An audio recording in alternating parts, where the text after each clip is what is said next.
Hello. तो प्यारे बच्चों, आप सब कैसे हैं? मैं आदेश तिवारी आज क्लास 11 के लिए लाया हूं आपके लिए बहुत अच्छा सा टॉपिक बीमाओं के अनुप्रयोग। तो बच्चों, आप बीमाओं के अनुप्रयोग के बारे में जानेंगे। तो आइए देखते हैं बीमाओं के अनुप्रयोग में। पहले लेक्चर में हो गया था कि बीमाओं का प्रथम अनुप्रयोग एक पद्धति से दूसरे पद्धति में बदलना। तो बच्चों, मैं इसका 3 पार्ट बनाऊंगा। पहली पद्धति पहले में बताया और दूसरी पद्धति आज बताऊंगा, तीसरी पद्धति नेक्स्ट वीडियो में बताऊंगा। तो आइए बच्चों, हम जानते हैं बीमाओं के अनुप्रयोग की ये दूसरा है। ठीक है, बीमाओं का दूसरा अनुप्रयोग क्या है? किसी समीकरण के बीमीय संतुलन अथवा सत्यता की जांच। किसी समीकरण के बीमीय संतुलन, कोई समीकरण है उसके बीमीय संतुलन की सत्यता की जांच करनी है कि दोनों आपस में बीमाएं बराबर हैं कि नहीं। ये जो लागू होता है, ये सबसे पहले लागू होता है बीमाओं की समंगता के सिद्धांत पर। ये लागू होती है समंगता के सिद्धांत पर। ये क्या होता है कि अगर बीमाओं के समीकरण में दाएं पक्ष या बाएं पक्ष या बाएं पक्ष की बीमा में जोड़ा या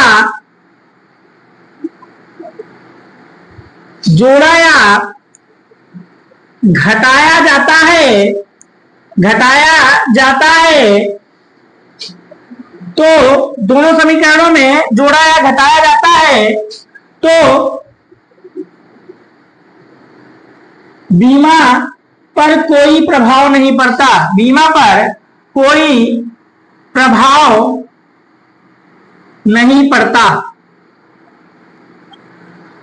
आइए हम जानेंगे इसको एग्जाम्पल के थ्रू आपको अच्छे से समझ में आएगा ये।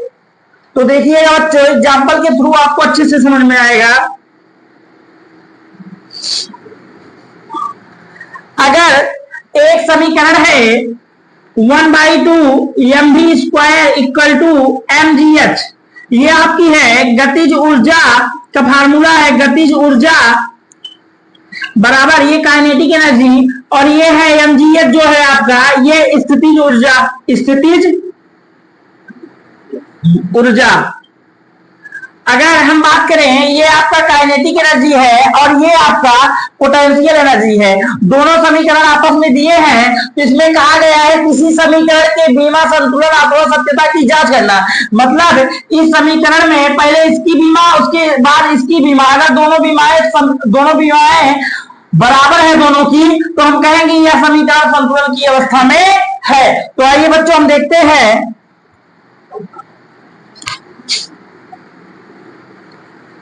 इसमें हम जानेंगे, क्वेश्चन में आगे दिया होता है जहां यम वस्तु का द्रव्यमान है तथा v उसका वेग है तथा g उसका गुरुत्वीय त्वरण है और h उसकी ऊंचाई है। ये आपको क्वेश्चन में दिया होगा। तो देखते हैं 1/2 कांस्टेंट नंबर है, यहां से आता है mv² = mgh। आपको यहां से बताए हैं कि m जो है क्या है, मास है। मास की बीमा कितनी होती है, कैपिटल M। और उसके बाद ये क्या है, v आपकी क्या है, वेग है। वेग की बीमा क्या होती है, वेग की बीमा LT-1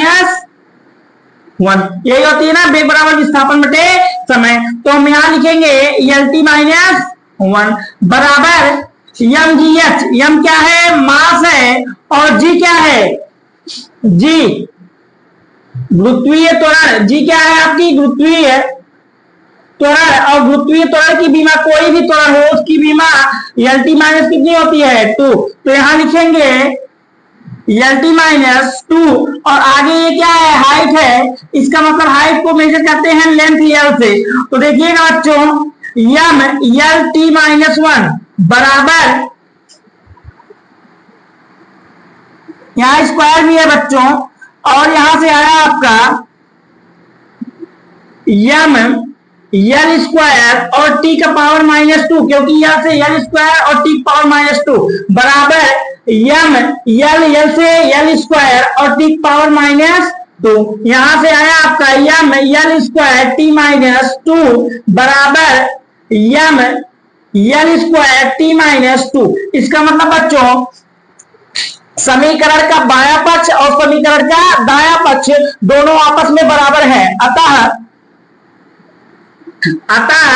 यह समीकरण संतुलन की अवस्था में है। अतः यह समीकरण संतुलन की अवस्था में है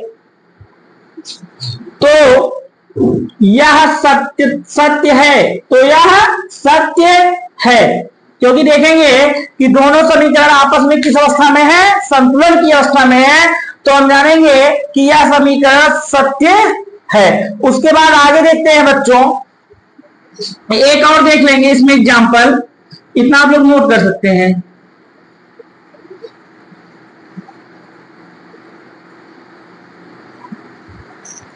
एक क्वेश्चन आपका और है, एग्जाम्पल मान लीजिए, एक एग्जाम्पल और है, सूत्र t बराबर 2 pi under root L by g की सत्यता की जांच कीजिए। सत्यता की क्या कीजिए? जांच कीजिए, जिसमें कैपिटल टी सरल लोलक का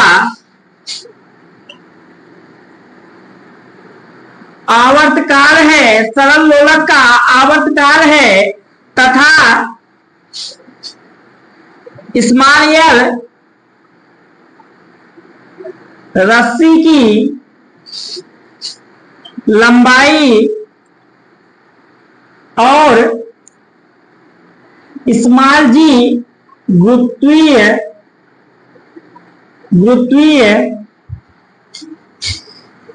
त्वरण है। तो बच्चों हम देखेंगे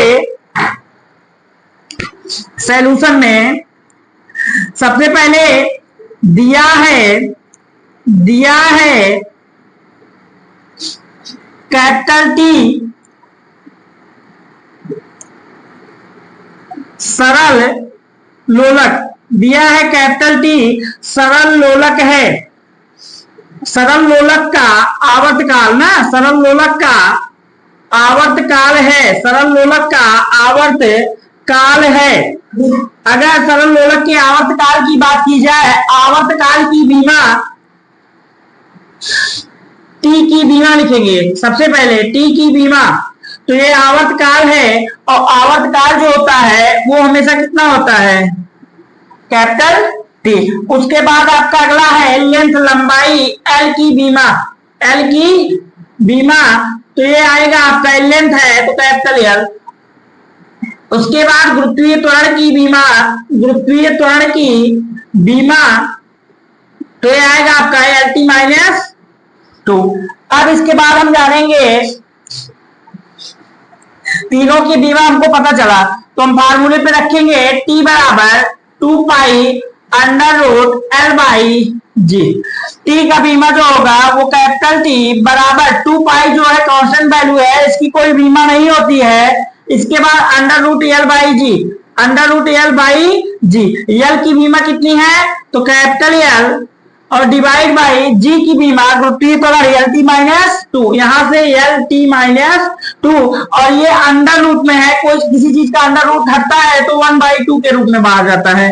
तो यहां से ये आया आपका टी बराबर, यहां से देखिएगा एल से एल कैंसिल, फिर से देखिएगा आप लोग, एल से एक एल कैंसिल, बचा कितना? टी का पावर माइनस 2। तो ये टी का पावर माइनस 2 ऊपर जाएगा, बनेगा टी का पावर 2, और यहाँ कितना? 1/2। 2 से 2 कैंसिल होगा, 2 से 2 कैंसिल होगा, तो बचेगा कितना? टी बराबर कैपिटल टी इधर। तो इसका मतलब है दायां पक्ष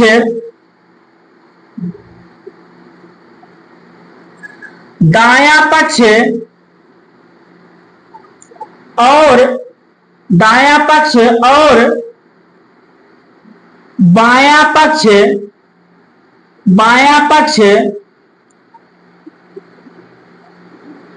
पक्ष की बीमा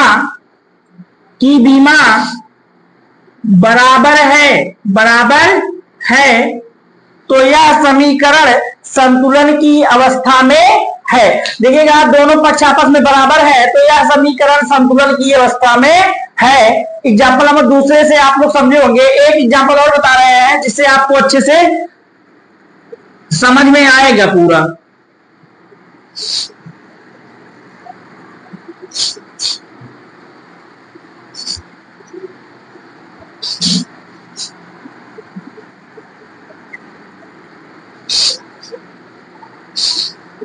एग्जाम्पल नंबर तीसरा देखिएगा आप लोग। एग्जाम्पल नंबर तीसरा है आपका, एग्जाम्पल नंबर तीसरा देखेंगे।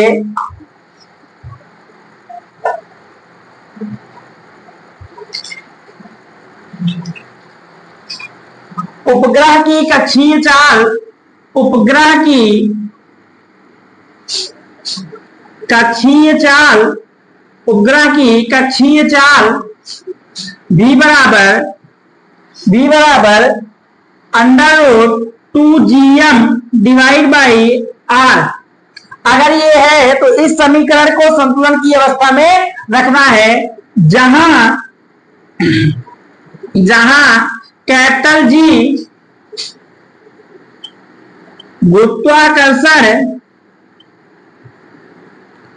गुरुत्वाकर्षण नियतांक है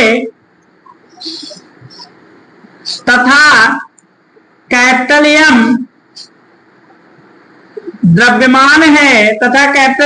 द्रव्यमान है और कैपिटल V कक्षीय चाल है। तो आइए हम देखते हैं इस क्वेश्चन को। सबसे पहले दिया है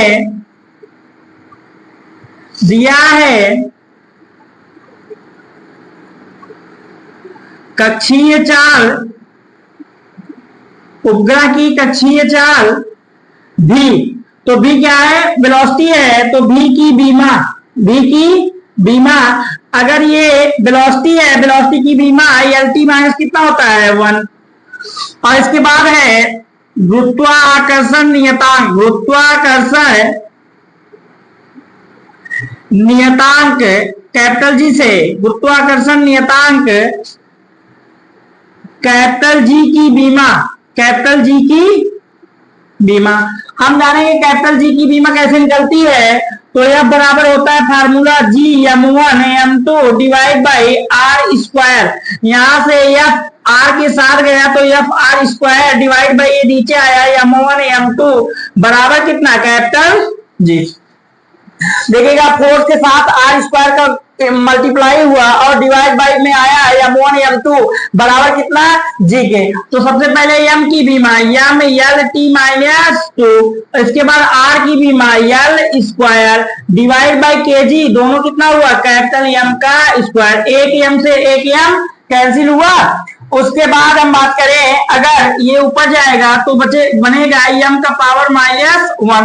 उसके बाद है l स्क्वायर से l का पावर कितना बचा? 3। और इसके बाद है कितना? t का पावर -2। तो g की बीमा कितनी हुई आपकी? ये बीमा निकाल लेंगे। m का पावर -1, l का पावर 3 और t का पावर -2। उसके बाद हम बात करेंगे द्रव्यमान, उपग्रह का द्रव्यमान की बीमा, उपग्रह के द्रव्यमान की बीमा। तो ये आ जाएगा आपका कैपिटल M। इतना तक आपको बच्चों अच्छे से समझ में आया होगा। अब हम दोनों समीकरणों को सिद्ध करते हैं। तो v बराबर कितना दिया है? √2gm divide by r।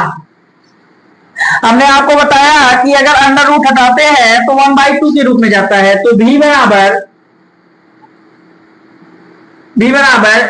g की बीमा रख ले। इसके पहले ऐसे कर लें आप लोग, बी बराबर एल टी माइनस 1 बराबर यहां से जी की बीमा m माइनस 1 है, एल का पावर 3 और टी पावर माइनस 2, और इसके बाद इधर से आया आपका m की बीमा कैपिटल M और डिवाइड बाई r की बीमा कितना हुई l, इसका पावर कितना 1/2, l से एक l कैंसिल, ठीक है। और देखिएगा m का पावर -1 है, यहाँ m का पावर +1 है, तो दोनों आपस में क्या हो जाएंगे कैंसिल। बचा कितना एल टी -1 बराबर कितना, यहाँ देखिएगा एक एल स्क्वायर बचा और उसके बाद t का पावर -2 और पूरे पावर कितना 1/2, कितना बचा 1/2। आइए देखते हैं उसके बाद